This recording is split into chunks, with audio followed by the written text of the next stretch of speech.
ബികോമിന് പഠിക്കുന്ന ആളാണ് അമ്പു. നിധി MA-ക്ക് പഠിക്കുകയാണ്. അപ്പൊ എല്ലാം കോളേജ് സ്റ്റുഡൻസ് തന്നെയാണ്. അമ്പും പാണ്ഡി എന്ന് പറയുന്ന വിശാഖ. അപ്പൊ അമ്പും പാണ്ഡി ഒരുമിച്ച് പഠിക്കുന്നവരാണ്.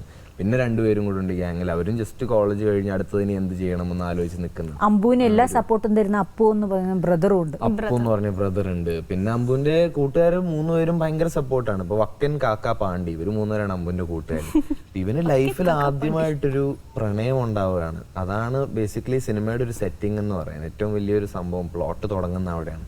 അമ്പൂന് പ്രണവം ഉണ്ടായി കഴിയുമ്പോഴത്തേക്കിന് ഇവന്മാര് 3 പേരും പാടാൻ നിനക്ക് എന്താ വേണ്ടതെന്ന് വെച്ചാൽ ചെയ്തു തരാം, ഇത് ഇപ്പൊ സെറ്റാക്കി തരാം എന്നുള്ള രീതിയിൽ പറഞ്ഞിറങ്ങുന്നവർ ഏറ്റെടുത്ത് ചെയ്യുന്ന അതാണ് നാട്ടിൻപുറത്തെ ഒരു കാര്യം എന്ന് പറയുന്നത്.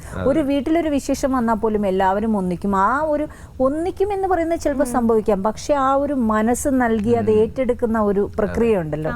ഒരു ബേസിക് പ്ലോട്ട് എന്ന് പറയുകയാണെങ്കിൽ ഇതാണ്. ഇവര് 4 പേരും അവരുടെ ചെറിയ ജീവിതം, അവരുടെ കൂട്ടുകെട്ട്, അവരുടെ കുടുംബം, അവരുടെ ക്രിക്കറ്റ് കളി, ഇതൊക്കെയായിരുന്നു അവരുടെ ലൈഫ്. അമ്പു എന്ന് പറയുന്ന ആൾക്ക് ഒരിക്കലും ഒരു പ്രണയം ഉണ്ടായിട്ടുമില്ല. അങ്ങനെ പ്രണയം ഉണ്ടാവണമെന്ന് ആഗ്രഹിച്ച ഒരാളൊന്നുമല്ല. റിയൽ ലൈഫിൽ അങ്ങനെയല്ലോ. റിയൽ ലൈഫിൽ അങ്ങനല്ല. നമുക്ക് ആ പ്രണയം പറയാറായില്ലേ? എനിക്കറിയാം.